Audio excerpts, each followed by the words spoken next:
وَإِذَا سَأَلَكَ عِبَادِي عَنِّي فَإِنِّي قَرِيبٌ أُجِيبُ دَعْوَةَ الدَّاعِ إِذَا دَعَانِ.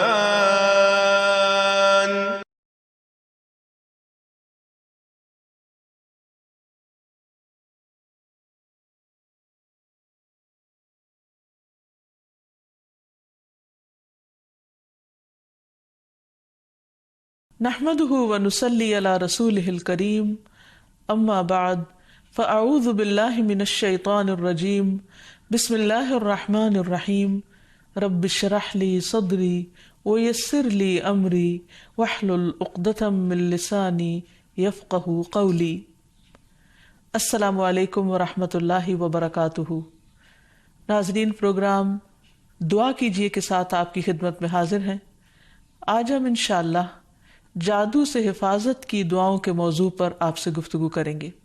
جادو ہو یا کسی بھی قسم کی کوئی اور تکلیف، انسان کو ہمیشہ اپنے رب کی طرف رجوع کرنا چاہیے، کیونکہ ہر مشکل کا حل، ہر تکلیف سے نجات دینے کی طاقت صرف اس کے پاس ہے، کسی اور کے پاس نہیں.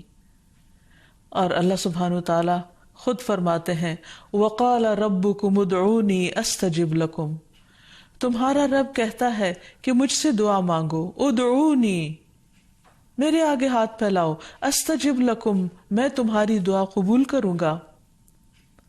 نبی صلی اللہ علیہ وسلم نے فرمایا کہ سب سے زیادہ عاجز وہ ہے جو دعا کرنے سے عاجز ہے، یعنی جو اپنے رب کو نہیں پکارتا.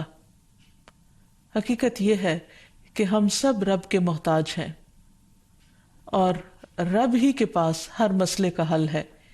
اس لیے ہمیں ہر حال میں اٹھتے بیٹھتے سوتے جاگتے جب بھی تکلیف کا احساس ہو، جب بھی کسی ضرورت کا احساس ہو، فوراً اپنے رب کو پکارنا چاہیے اور پھر رب کے ساتھ ایک تعلق مضبوط رکھنا چاہیے، اور وہ رب کی یاد کا تعلق ہے.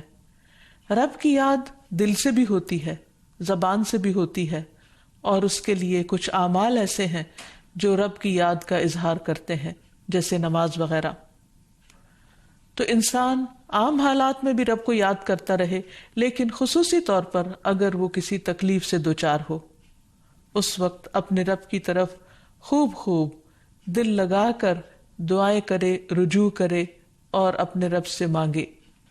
اللہ سبحانہ تعالیٰ بندے کی دعا ہر وقت قبول کرتا ہے، لیکن اگر کوئی تکلیف یا بیماری ہو یا جادو کی شکایت ہو تو اس کے لیے باقاعدہ طریقے پر بیٹھ کر اپنے رب کو پکارنا، قبولیت کے اوقات میں رب کو پکارنا بہت ضروری ہے، کیونکہ جتنی بڑی مشکل ہوتی ہے اس سے نجات کے لیے اتنی ہی بڑی ایفرٹ بھی لگانی پڑتی ہے. اس لیے ضروری ہے کہ اللہ تعالیٰ سے بہت اچھی طرح دعا کی جائے، گڑ گڑا کر، اور اس سے پہلے اللہ تعالیٰ کی حمد و ثنا اور تعریف کے کلمات کہنا نہ بھولیے. سبحان اللہ والحمد للہ ولا الہ الا اللہ واللہ اکبر ولا حول ولا قوة الا باللہ. سبحان اللہ، پاک ہے اللہ، اللہ ہی کی تسبیح ہے. والحمد للہ، اب سب تعریف اللہ کے لیے ہے. ولا الہ الا اللہ، اور نہیں کوئی الہ مگر اللہ. واللہ اکبر، اور اللہ سب سے بڑا ہے. ولا حول ولا قوة الا باللہ، اور کسی قسم کی نیکی کرنے کی طاقت اور گناہ سے بچنے کی طاقت نہیں انسان کے پاس مگر اللہ ہی کی مدد سے. اسی طرح کسی بھی تکلیف اور کسی بھی بیماری سے نجات صرف اللہ سبحانہ وتعالیٰ کی مدد سے ہی ہو سکتی ہے. تو جہاں تک جادو کا تعلق ہے تو اس سلسلے میں یاد رکھیے کہ جادو کے بہرحال اپنے اثرات ہوتے ہیں مگر بإذن اللہ. اور اس سلسلے میں ہمیں یہ بھی یاد رہے کہ جادو کے اثرات نبی صلی اللہ علیہ وسلم پر بھی ہوئے تھے. حضرت عائشہ فرماتی ہے کہ نبی صلی اللہ علیہ وسلم پر جادو کیا گیا اور اس کا اثر یہ ہوا تھا کہ آپ خیال فرماتے کہ کوئی کام آپ کر چکے ہیں، حالانکہ وہ کام ابھی آپ نے نہ کیا ہوتا. لیکن اس جادو کا کوئی تعلق نبی صلی اللہ علیہ وسلم کے فرائض منصبی سے نہیں تھا. یعنی آپ کے اوپر باقاعدہ وحی آتی تھی، آپ لوگوں کو تعلیم دیتے تھے، آپ کی جتنی بھی ذمہ داریاں ہیں ان کو بہت آسان طریقے سے پورا کر رہے تھے۔ ہاں، بعض اوقات عام روزمرہ کے کاموں میں کچھ خلل واقع ہو جاتا۔ اسی طرح حضرت عائشہ رضی اللہ تعالی عنہا پر بھی جادو کیا گیا۔ اس سلسلے میں عمرہ جو ان کی شاگرد ہیں وہ کہتی ہیں کہ ایک مرتبہ حضرت عائشہ بیمار ہو گئی اور ان کی بیماری کا دورانیہ بہت لمبا ہو گیا، یعنی وہ ٹھیک نہیں ہو رہی تھی۔ اسی دوران مدینہ منورہ میں ایک طبیب آیا، یعنی علاج معالجہ کرنے والا۔ تو حضرت عائشہ کے بھتیجے ان کے پاس گئے اور انہوں نے حضرت عائشہ کا نام لیے بغیر ان کی ساری علامات بتائیں کہ وہ کس قسم کی تکلیف میں مبتلا ہیں، اور ان سے پوچھا کہ یہ کس قسم کی بیماری ہے۔ تو اس طبیب نے کہا کہ جس عورت کے بارے میں یہ علامات بتائی جا رہی ہیں ان پر کسی نے جادو کیا ہے۔ بہرحال تحقیق کرنے پر پتہ چلا کہ حضرت عائشہ کی ایک باندی تھی جس کے ساتھ انہوں نے یہ وعدہ کیا تھا کہ وہ ان کی وفات کے بعد آزاد ہوں گی۔ تو اس باندی نے آپ پر جادو کر دیا تاکہ حضرت عائشہ کی وفات جلد ہو جائے اور وہ آزاد ہو سکے۔ بہرحال اس کے بعد حضرت عائشہ نے اس کو عربوں کے ایک مضبوط قبیلے کے ہاتھوں بیچ دیا اور اس کی قیمت کے بدلے ایک اور غلام کو آزاد کر دیا۔ تو اس واقعے سے بھی پتہ چلتا ہے کہ بہرحال جادو برحق ہے، یعنی جادو ایک اثر رکھتا ہے۔ برحق ہونے کا مطلب یہ نہیں کہ اس کا کرنا درست ہے، ہرگز نہیں، بلکہ جادو تو کفر ہے، جادو تو کبیرہ گناہوں میں سے ایک گناہ ہے، لیکن لوگ بہت سے اور کبیرہ گناہوں کی طرح اس گناہ کا بھی ارتکاب کرتے چلے جاتے ہیں۔ تو اس لیے اس بارے میں معلوم ہونا چاہیے انسان کو کہ یہ کس قسم کی بیماری ہے، کس قسم کی تکلیف ہے، اور اس کے مقاصد کیا ہیں اور اس کا علاج کیا ہے۔ سب سے پہلی بات تو یہ ہے کہ جادو عموماً دشمنی یا حسد کی وجہ سے کیا جاتا ہے، یا کسی سے کوئی انتقام لینے کے لیے، کوئی بدلہ لینے کے لیے، اور اس کا مقصد یہ ہوتا ہے کہ دوسرے کو تکلیف میں مبتلا کر دیا جائے۔ یہ بالکل ایسے ہی ہے جیسے لوگوں کو جسمانی طور پر تکلیف میں مبتلا کیا جاتا ہے کہ کسی کو کچھ مارا جائے ہاتھ سے یا کسی ڈنڈے سے تو جسم کو تکلیف ہوتی ہے، اسی طرح روح کو بھی تکلیف پہنچتی ہے، اور روح کی تکلیف کچھ الفاظ کے ذریعے ہوتی ہے۔ جیسے عام روزمرہ زندگی میں بھی جب کوئی ہماری تعریف کرتا ہے تو ہمیں اچھا لگتا ہے، اور جب کوئی ہمیں گالی گلوچ کرتا ہے تو ہمیں اس سے تکلیف پہنچتی ہے، اذیت پہنچتی ہے۔ چونکہ روح اور جسم آپس میں گندھے ہوئے ہیں، اس لیے اگر جسم کو کوئی تکلیف پہنچتی ہے تو وہ اس کا اثر روح تک جاتا ہے۔ اسی طرح اگر روح پر کوئی چیز اثر انداز ہوتی ہے، کوئی کلام یا کچھ ایسے عملیات، تو اس کا اثر جسم تک بھی جاتا ہے، اور اس طرح انسان جادو کے اثر سے نہ صرف یہ کہ روحانی طور پر بلکہ بعض اوقات جسمانی طور پر بھی بیمار ہو سکتا ہے۔ اور اس میں بہت سے مذموم مقاصد ہوتے ہیں۔ بعض اوقات والدین اور اولاد میں یا شوہر بیوی میں یا دوستوں میں لڑائی جھگڑا اور ناچاکی پیدا کی جاتی ہے، اور باہم پیار محبت کے رشتوں کے اندر نفرت کے بیج بوئے جاتے ہیں۔ پھر یہ کہ جادو کی علامات کیا ہیں، کس کو کیسے پتہ چلے کہ جادو ہوا ہے یا نہیں، تو اس میں یہ ہے کہ انسان کی ان یوزول سی کنڈیشن ہو جاتی ہے، یعنی انسان اسی روٹین میں زندگی بسر کر رہا ہے، وہی صبح اٹھنا، کھانا پینا، روزمرہ کے معمولات، لیکن کسی چیز میں دل نہیں لگتا، طبیعت بیزار ہونے لگتی ہے۔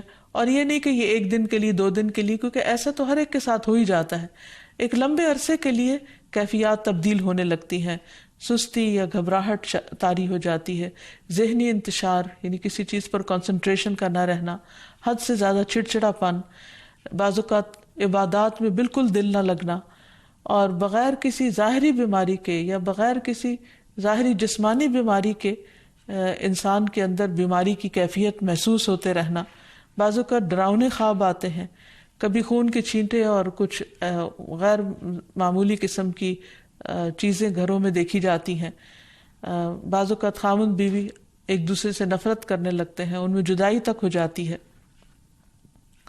لیکن اس کا یہ مطلب نہیں کہ ان علامات میں سے کوئی ایک علامت کسی وقت انسان کے اندر پائی جائے تو انسان فوراً شک کرے کہ مجھ پر جادو کر دیا گیا، کیونکہ آج کل یہ وبا بھی بہت عام ہو چکی ہے کہ ہر دوسرا شخص اس وہم میں گرفتار ہے کہ اس پر کسی نے کچھ کر دیا ہے۔ یہ ضروری نہیں ہوتا کہ ہر وقت ایسی علامات کسی کے کچھ کیے سے ہی ہوں، یہ ویسے بھی انسان ہے، کبھی تھک جاتا ہے، کبھی غذا میں کوئی تبدیلی ہو جاتی ہے، کبھی ویسے بھی انسان کا دل اللہ کے ہاتھ میں ہے، جس طرف چاہے اس کو پھیر دے۔ تو انسان کی طبیعت میں ایک ملال سا اور ایک سستی، ایک بے چینی سی پائی جاتی ہے. تو ان سب چیزوں کا تعلق ضروری نہیں کہ جادو سے ہی ہو، لیکن اگر جادو ہو تو یہ علامات انسان میں دکھائی دیتی ہیں. اب اگر کسی کے اندر ایسی چیزیں ہیں اور علاج کے باوجود، جسمانی علاج کے باوجود شفا نہیں ہو رہی، تو اس کے لیے ضروری ہے کہ انسان پھر روحانی علاج بھی کرے. روحانی علاج کے لیے ضروری نہیں کہ کسی بابے کے پاس یا کسی مذہبی بزرگ کے پاس ہی انسان جائے. انسان خود بھی اللہ سبحانہ وتعالیٰ کا کلام پڑھ سکتا ہے اور پورے یقین اور ایمان کے ساتھ، اور اس سے انسان کو شفا ہو سکتی ہے، کیونکہ کسی انسان کے ہاتھ میں کوئی طاقت نہیں، اصل طاقت اللہ کے کلام میں ہے، جس کو پورے یقین اور ایمان کے ساتھ پڑھنا چاہیے. بہرحال اس سے پہلے کہ انسان کسی ایسے جادو کا شکار ہو، کچھ حفاظتی تدابیر بتائی گئی ہیں. جیسے جسمانی بیماریوں سے بچنے کے لیے حفاظتی تدابیر بتائی جاتی ہیں، ایسے ہی روحانی بیماریوں سے بچنے کے لیے بھی حفاظتی تدابیر ہیں. اس میں سب سے پہلے تو یہ کہ انسان پاک صاف رہے، طہارت اور وضو کا اہتمام کرے. اسی طرح عبادات کی پابندی بہت ضروری ہے، کیونکہ جب انسان اللہ تعالیٰ کے آگے جھکتا ہے، اللہ تعالیٰ کے ساتھ اس کا تعلق مضبوط ہوتا ہے، تو نہ تو وہ توہمات کا شکار ہوتا ہے اور نہ ہی وہ جادو اور مختلف چیزوں کا شکار ہوتا ہے، یعنی شیطانی اثرات اس پر کم سے کم ہوتے ہیں. اسی لیے نبی صلی اللہ علیہ وسلم کے سامنے جب ذکر کیا گیا کہ ایک شخص صبح تک پڑا سوتا رہا اور نماز کے لیے بھی نہیں اٹھا، تو اس پر آپ نے فرمایا کہ شیطان نے اس کے کان میں پیشاب کر دیا ہے، یعنی اپنی نجاست اس میں ڈال دی ہے. تو جو شخص شیطانی نجاست کے اثر میں ہو، پھر وہ سب سے بڑی بیماری اس کو لاحق ہو جاتی ہے، چاہے اس کو جادو کہیں یا کچھ اور.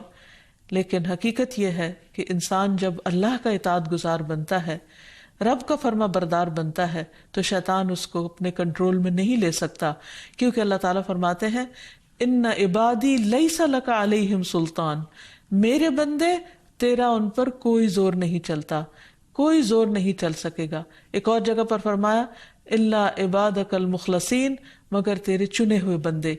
تو ہمیں ایسے بندوں میں شامل ہو جانا چاہیے جو اللہ کے محبوب ہیں، اللہ کے چنے ہوئے ہیں، اور اس کے لیے اللہ تعالیٰ نے جو ہمیں احکامات دیے ہیں، جو طریقے سکھائے ہیں، ان کے مطابق زندگی بسر کی جائے.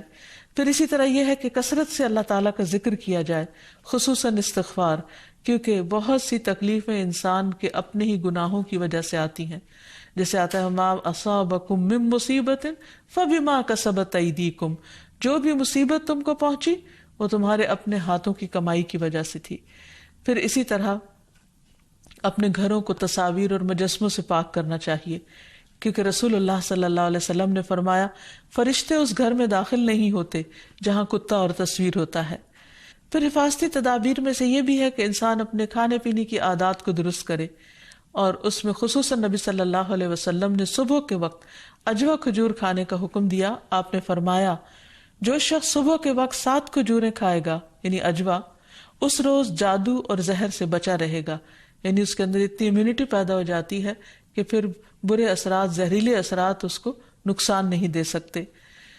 پھر اسی طرح مختلف مواقع پر مسنون اذکار کا اہتمام کرنا، مثلاً بیت الخلاء جاتے وقت نبی صلی اللہ علیہ وسلم نے سکھایا اللہم انی اعوذ بک من الخبث والخبائث، اے اللہ بے شک میں ناپاک جنوں اور جننیوں سے تیری پناہ چاہتا ہوں. کیونکہ جادو میں بھی عموماً جنات کو استعمال کیا جاتا ہے اور وہ گندی جگہوں پر رہنا پسند کرتے ہیں، اسی لیے جب کوئی بیت الخلاء جائے تو یہ دعا پڑھ لے تو انشاءاللہ اس سے ان کے شر سے محفوظ رہے گا. پھر اسی طرح آپ نے فرمایا جنوں کی آنکھوں اور بنی آدم کی شرم گاہوں کا پردہ یہ ہے کہ جب کوئی بیت الخلاء جائے تو بسم اللہ پڑھ لے، تو کوئی بھی اس کو پھر دیکھ نہیں سکتا. پھر اسی طرح شوہر بیوی کے خاص تعلق میں بھی دعا سکھائی گئی، بسم اللہ اللہم جنبنا الشیطان وجنب الشیطان ما رزقتنا. اللہ کے نام کے ساتھ میں شروع کرتا ہوں، اے اللہ ہمیں شیطان سے بچا اور شیطان کو اس چیز سے دور رکھ جو اس کے نتیجے میں تو ہمیں عطا فرمائے. تو آپ نے فرمایا کہ اگر اس کے بعد میاں بیوی کو کوئی اولاد ملے گی تو شیطان اسے نقصان نہیں پہنچا سکتا. اسی طرح تحلیل پڑھنا، لا الہ الا اللہ وحدہ لا شریک لہ لہ الملک ولہ الحمد وہو علی کل شیء قدیر، کہ اللہ کے سوا کوئی معبود نہیں، تنہا ہے، اس کا کوئی شریک نہیں، اسی کے لیے بادشاہی ہے اور اسی کے لیے تعریفیں ہیں، اور وہ ہر چیز پر قدرت رکھنے والا ہے۔ دن میں جو شخص 100 دفعہ اس کو پڑھے گا اس کے لیے 10 غلاموں کو آزاد کرنے کا ثواب ہے، 100 نیکیاں لکھی جائیں گی، 100 برائیاں مٹائی جائیں گی، اور خصوصاً اس دن وہ شام تک شیطان کے شر سے محفوظ رہے گا، اور کوئی شخص اس دن اس سے بہتر عمل کرنے والا نہیں سمجھا جائے گا سوائے اس کے جو اس سے زیادہ اس کو پڑھے۔ پھر اسی طرح انسان ہر معاملے میں جہاں بھی انسان کو مشکل ہو اللہ تعالیٰ کی پناہ میں اپنے آپ کو دے۔ تو خلاصہ کلام یہ ہے کہ انسان اپنے آپ کو مختلف طرح کے توہمات سے بھی بچائے، اور ہر چھوٹی بڑی بات کو جادو قرار نہ دے، یا کسی کام کو کرنے کا ارادہ نہ ہو تو یہ سوچے کہ مجھ پر جادو کر دیا گیا ہے اس لیے میں اس کام کو نہیں کر سکتا۔ تو یہ دراصل شیطانی وسوسے ہوتے ہیں، اس لیے ان سے بچنا بھی ضروری ہے۔ بہرحال اگر ایسے وسوسے ہوں یا حقیقت میں کوئی بیماری ہو تو اس کا علاج بھی بتایا گیا ہے، کیونکہ کوئی بیماری ایسی نہیں کہ جو قابل علاج نہ ہو۔ رسول اللہ صلی اللہ علیہ وسلم نے فرمایا ہر بیماری کے لیے دوا ہے۔ جب کسی مریض کو صحیح طریقے پر بیماری کی دوا پہنچتی ہے تو وہ اللہ تعالیٰ کے حکم سے درست ہو جاتا ہے۔ اسی طرح جادو بھی ایک بیماری ہے، اور اس بیماری کا علاج بھی قرآن و سنت میں موجود ہے۔ اس کے لیے سب سے پہلے تو یہ پتہ لگانے کی ضرورت ہے کہ کیا واقعی جادو ہے بھی یا نہیں۔ اور اس میں ہم دیکھتے ہیں کہ نبی صلی اللہ علیہ وسلم کو خواب کے ذریعے دکھایا گیا تھا کہ ان پر جو جادو کیا گیا ہے وہ کہاں پر دبایا گیا ہے، تو آپ نے اس کو نکلوایا تھا۔ لیکن ضروری نہیں کہ ہم میں سے ہر ایک کو یہ پتہ چل سکے کہ جادو ہے کہاں۔ اول تو ہو سکتا ہو ہی نہ، صرف توہم ہی ہو، ایک خیال ہی ہو کسی کا، کیونکہ بعض چیزیں انسان جب بار بار سوچتا ہے تو وہ اس کو حقیقت معلوم ہونے لگتی ہیں۔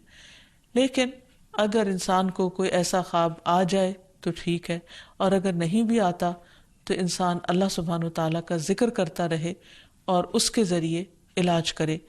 اس میں خاص طور پر شرعی دم جسے رقیہ شرعیہ کہا جاتا ہے، آج کل مختلف قراء کی آواز میں قرآن مجید کی سلیکٹڈ آیات ریکارڈ کر دی گئی ہیں، مریض اس کو بار بار سنتا رہے تو انشاءاللہ اس کا توڑ ہو جائے گا۔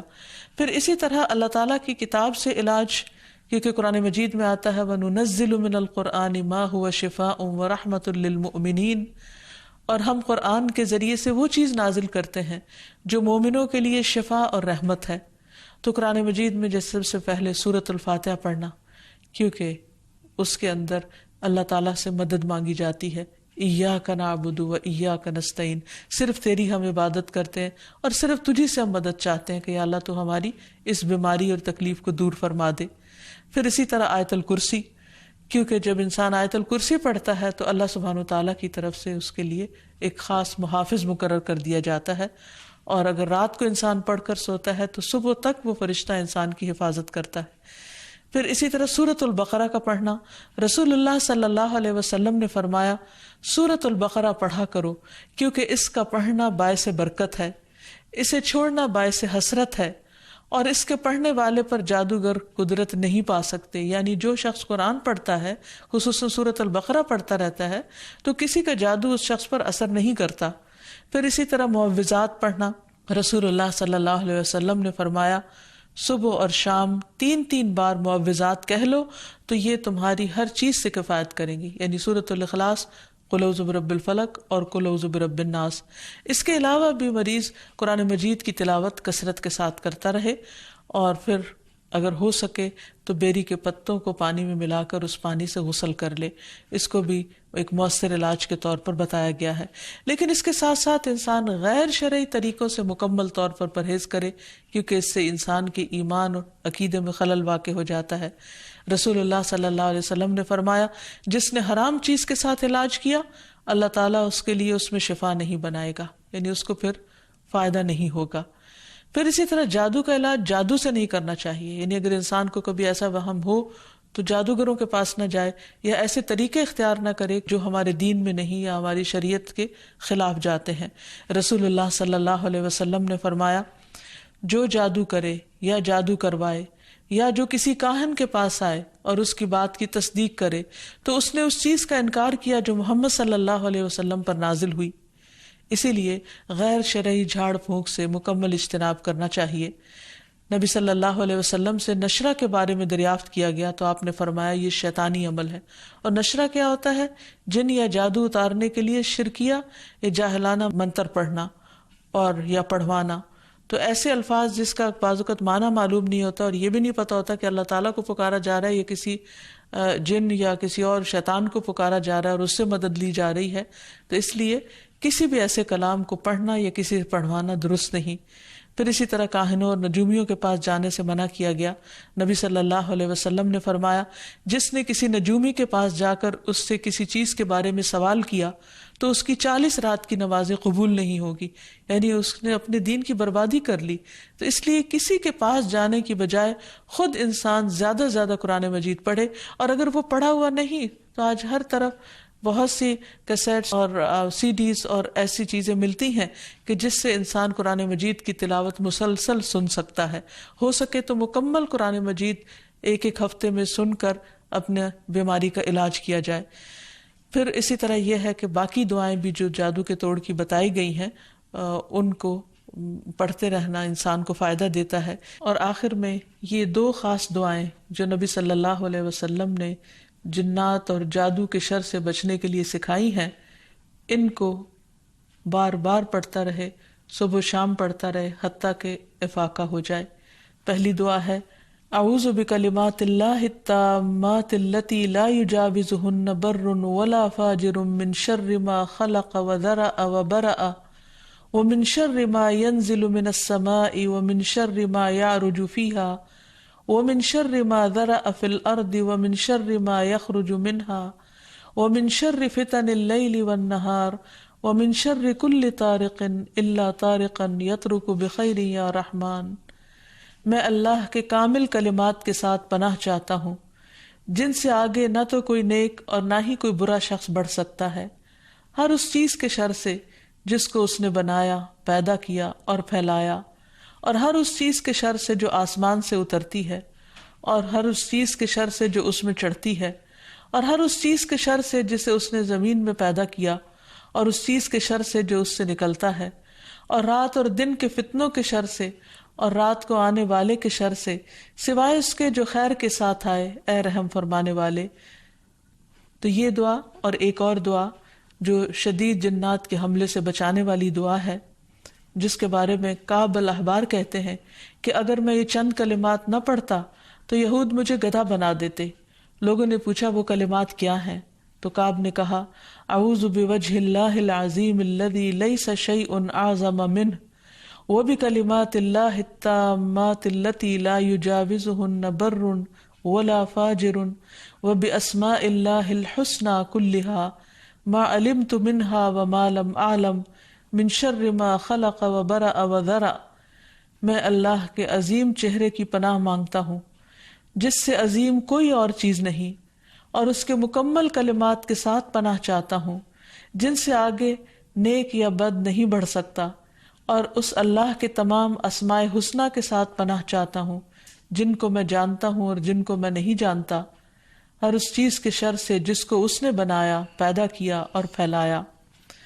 تو بہرحال آخر میں یہی کہنا چاہوں گی کہ جادو کے سلسلے میں انسان ہمیشہ توہمات سے بچے، اللہ پر بھروسہ کرے، اور اگر کوئی شک اور شبہ انسان کو ہو جائے تو اللہ تعالیٰ سے دعا کرے، ذکر سے مدد لے، اور مسنون اذکار کے ذریعے اللہ تعالیٰ کی پناہ میں اپنے آپ کو دے.